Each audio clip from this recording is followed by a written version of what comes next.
الحمدللہ رب العالمین والصلاة والسلام علی سید الانبیاء والمرسلین اما بعد فاعوذ باللہ من الشیطان الرجیم بسم اللہ الرحمن الرحیم یا رب لک الحمد کما ینبغی لجلال وجہک وعظیم سلطانک رب اشرح لی صدری ویسر لی امری واحلل عقدۃ من لسانی یفقہوا قولی رب زدنی علما۔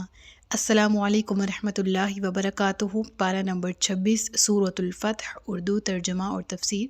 گزشتہ اسباق میں آیت نمبر 26 تک ہم نے پڑھ لیا۔ آج کے سبق میں آیت نمبر 27 سے باقاعدہ آغاز کر رہے ہیں، جس میں اللہ رب العزت ارشاد فرماتا ہے لَقَدْ صَدَقَ اللَّهُ رَسُولَهُ الرُّؤْيَا بِالْحَقِّ، بے شک اللہ نے اپنے رسول کا سچا خواب سچ کر دیا۔ یہاں پر خاص طور پر اس آیت کے مفہوم کو سمجھنے کے لیے ہمیں پس منظر کو سامنے رکھنا ہوگا۔ دیکھیں، اب تک ہم نے صلح حدیبیہ سے پہلے کے حالات پڑھ لیے۔ ہم نے پڑھا اللہ کے نبی صلی اللہ علیہ وآلہ وسلم نے خواب دیکھا، اور خواب میں دیکھا کہ وہ اپنے ساتھ مع صحابہ کرام عمرہ پرفارم کر رہے ہیں، اٹھتے ہیں، کیونکہ انبیاء کا خواب بھی وہی ہوتا ہے۔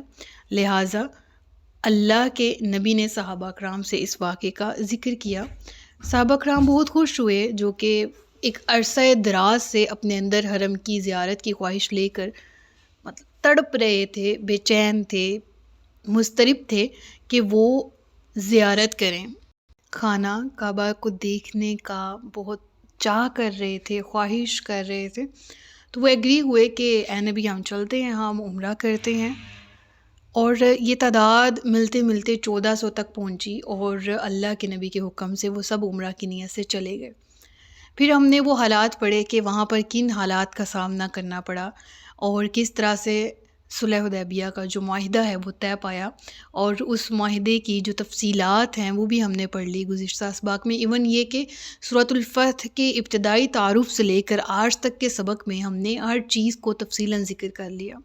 اب ایک سوال جو کہ ہر ذہن میں پیدا ہو سکتا ہے، جو اس پورے واقعے کو غور سے پڑھ رہا تھا، اور اس کے ذہن میں اگر سوال پیدا ہوا کہ آیا رسول کا خواب سچا ہوتا ہے، نبی کا خواب بھی وہی ہوتا ہے، تو پھر اس کے مطابق صلح حدیبیہ طے پا گئی، عمرہ تو ہوا نہیں۔ اور یہی سوال اس وقت بھی کیا گیا، یعنی رسول اللہ صلی اللہ علیہ وآلہ وسلم کا خواب وحی کے درجے میں تھا، ہر نبی کا خواب ایسا ہوتا ہے، اور آپ عمرہ کی ادائیگی کے لیے چل پڑے۔ اب وہاں پر گئے ہیں تو عمرہ ملتوی ہو گیا، ڈیلے ہو گیا، نیکسٹ ایئر کی قرارداد طے پا گئی کہ جی نیکسٹ ایئر ہم آئیں گے اور عمرہ کریں گے۔ تو کسی کے ذہن میں نعوذ باللہ یہ سوال پیدا ہو سکتا تھا کہ شاید رسول اللہ صلی اللہ علیہ وآلہ وسلم کا خواب سچا نہیں ہے، اور اسی ضمن میں ایک سوال نبی اکرم صلی اللہ علیہ وآلہ وسلم سے بھی کیا گیا، اور نبی کا خواب بھی وہی ہوتا ہے، تو پھر ہم عمرہ کیوں نہیں ادا کر پا رہے، ہم نے عمرہ کیوں نہیں ادا کیا؟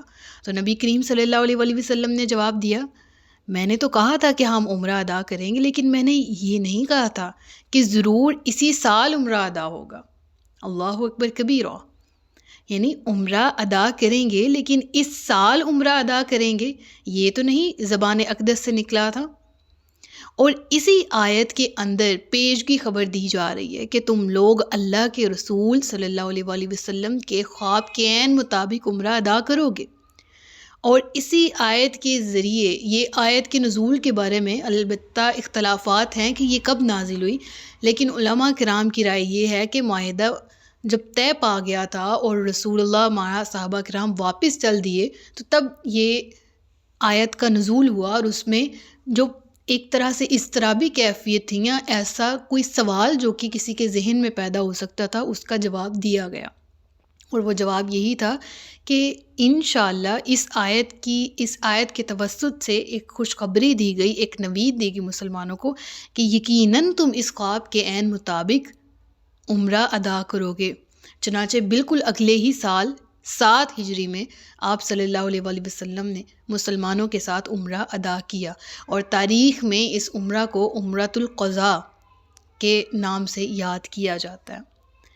اب یہاں پر دوبارہ آیت کی طرف آتے ہیں اور ترجمہ پڑھتے ہیں تو ہمیں سب سمجھ آ جائے گی کہ یہ وہ اضطرابی کیفیت تھی مسلمانوں کے دل میں کہ ہم عمرہ ادا کرنے کی نیت سے آئے تھے، اور ان کے دلوں میں جو بے چینی تھی اس کا کس قدر بھرپور انداز میں جواب دیا گیا کہ اے مسلمانوں تم یقیناً عمرہ کرو گے، اور پھر اس وقت کی منظر کشی کی گئی، اور وہ وقت کس طرح سے کیا مناظر ہوں گے۔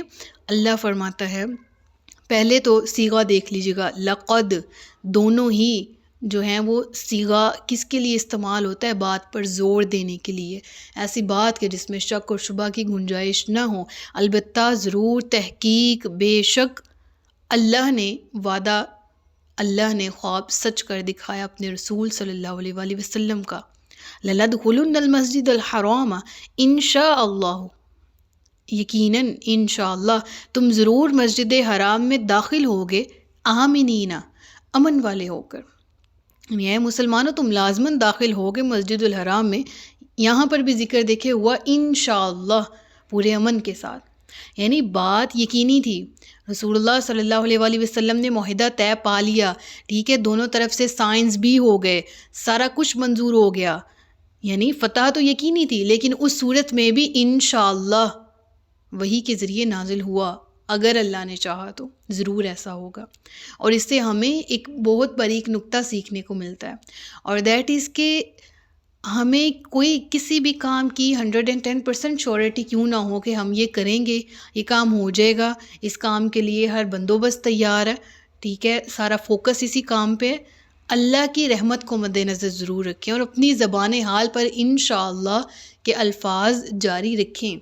دیکھیں یہاں پر دیکھیں معاملات کوئی عام معاملات نہیں ہے دنیاوی، وہی پر مبنی معاملات ہیں، اور اس کے اندر بھی وہی کی جا رہی ہے کہ انشاءاللہ اللہ نے چاہا تو انشاءاللہ مسلمان اگلے سال ضرور عمرہ ادا کریں۔ یعنی پہلے بات پہ زور دیا گیا، لقد کے ساتھ ابتدا ہوئی آیت کی، لیکن پھر ساتھ ہی ساتھ ذکر ہوا انشاءاللہ۔ اس سے ہمیں اہمیت پتہ چلتی ہے کہ اپنے کاموں کو اللہ کے سپرد کر دینے سے اللہ تبارک و تعالیٰ کس قدر راضی ہوتا ہے، اور وہ کام کس طرح بخیر و عافیت انجام کو پہنچتا ہے۔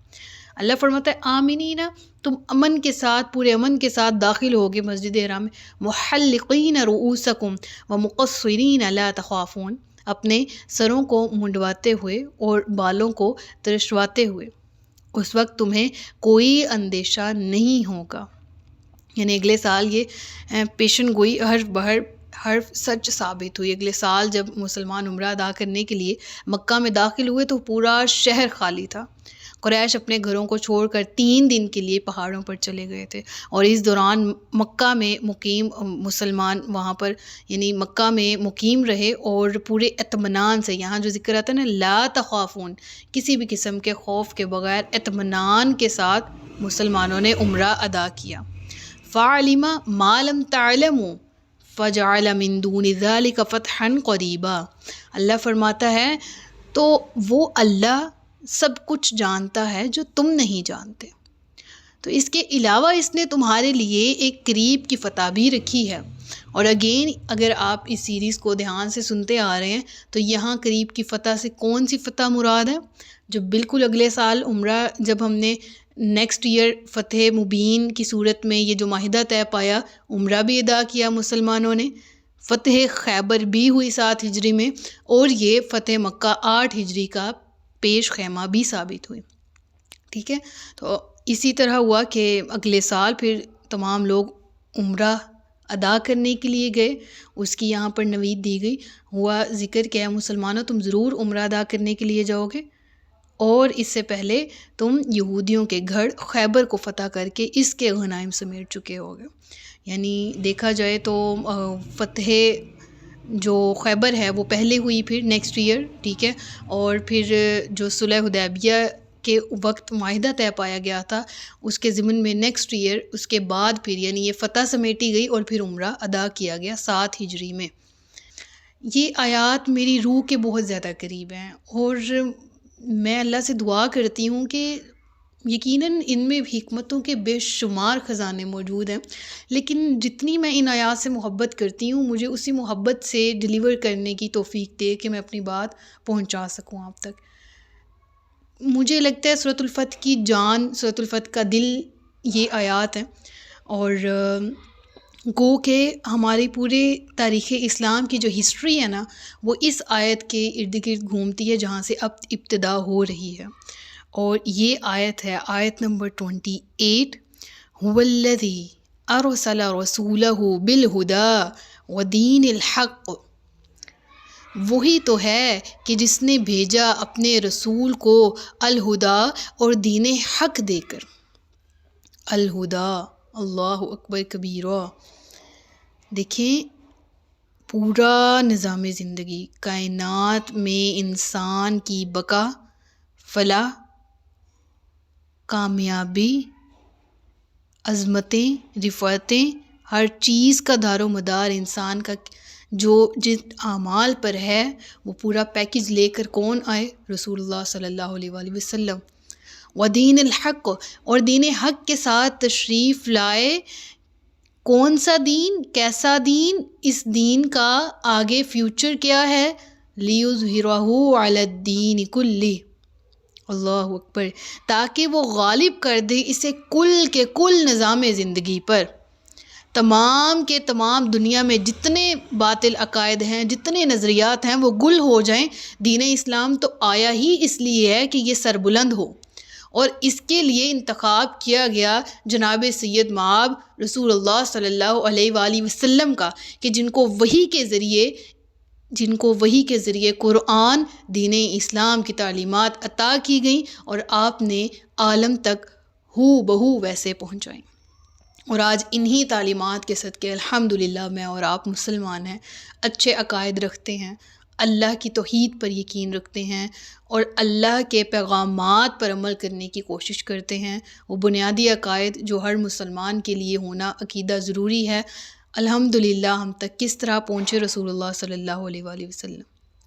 یعنی اب دیکھا جائے تو یہاں پر جو صراط مستقیم کا ذکر ہے نا، اگر دیکھا جائے تو ایک ٹاسک ہے جو رسول اللہ صلی اللہ علیہ وآلہ وسلم کو اللہ تبارک و تعالیٰ کی طرف سے دیا گیا، اور ایسا جامعیت کے ساتھ یہ ٹاسک مکمل ہوا کہ اللہ فرماتا ہے کہ وہی اللہ ہے جس نے رسول اللہ کو اس دین کو پھیلانے کے لیے منتخب کیا، اور اس دین کو پوری دنیا میں، یہ دین آیا ہی پوری دنیا میں پھیلنے کے لیے، اور نبی آخر الزمان نے وہ حق کو بخوبی انجام دیا۔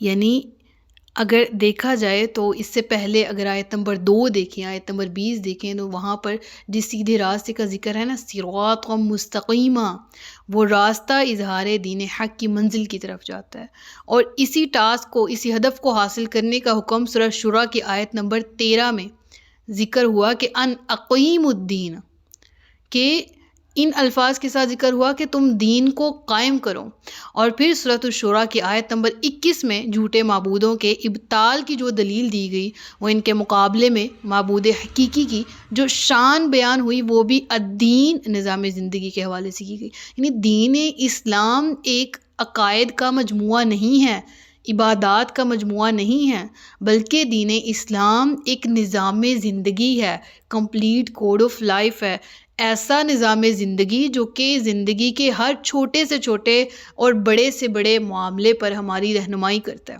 میں اکثر غور کرتی ہوں کہ ایک بہت مائنر سا کام ہے، وہ کیا ہے، ہم نے کبھی توجہ نہیں دی ہوگی، لباس بدلنا، بیت الخلاء جانا، طہارت حاصل کرنا، پاکی۔ یہ کیا ہے؟ طہارت کیا ہے؟ پاکی کیا ہے؟ ہمیں اپنی صفائی کیسے رکھنی ہے؟ ہم نے اپنے جسم کو کیسے صاف رکھنا ہے؟ ہم نے اپنے لباس کو کیسے صاف رکھنا ہے؟ لباس پہننا کیسے ہے؟ اندرونی صفائی، روحانی صفائی، ایون دو میں کہتی ہوں کہ ایسے کام جن کو ہم نے نہیں گن رکھا، یہاں تک کہ دانت صاف کرنے کا طریقہ تک اس دین نے ہمیں بتایا کہ آپ نے ایسے کرنا ہے۔ آپ باقی کسی بھی دین کی طرف چلے جائیں، وہ آپ کو کہیں عقائد کا کچھ مجموعہ ملے گا، کہیں کچھ رسومات کا، کہیں کچھ عبادات کا، کہیں کچھ معاشرتی طور پر کچھ ایسی پرفارمنسز کا جس کو ان کو ادا کرنا ہے اس دین کے فالوورز نے۔ لیکن اگر آپ دین اسلام کو دیکھیں تو یہ صرف اور صرف عبادات پر مشتمل نہیں ہے، بلکہ ایسا کمپلیٹ نظام زندگی ہے کہ جس کو یہاں پر رائج کیا گیا اس دنیا میں، اور یہ دین آیا ہی لیظہرہ علی الدین کلہ، کہ تمام باطل ادیان کو باقی کے نظاموں پر سب پر چھا جائے اور پھیل جائے اسلام کا جو بیان ہے، جو پیغام ہے وہ پوری دنیا پر۔ تو الغرض یہ کہ اس آیت میں نبی کریم صلی اللہ علیہ وآلہ وسلم کی بعثت کا مقصد ہی اظہار دین حق بتایا گیا، یعنی اللہ تعالیٰ نے الہدا اور دین حق دے کر اپنے رسول صلی اللہ علیہ وآلہ وسلم کو بھیجا ہی اس لیے کہ وہ اس الدین کو پورے کے پورے نظام زندگی پر غالب کر دے۔ وَكَفَى بِاللَّهِ شَهِيدًا، اور اللہ کافی ہے گواہ، کافی ہے مددگار۔ تو آیت نمبر 28 تک ہمارا آج کا لیسن پورا ہوتا ہے۔ آیت نمبر 29 سے ہم کل کے سبق میں کنٹینیو کریں گے۔ صدق اللہ العلی العظیم و صدق رسولہ النبی الکریم۔ سچ فرمایا اللہ نے جو عظمت والا ہے۔ اپنا بہت سا خیال رکھیے گا، مجھے دعاؤں میں یاد رکھیے گا۔ تاجدار ختم نبوت زندہ باد، پاکستان پائندہ باد۔ السلام علیکم ورحمۃ اللہ وبرکاتہ۔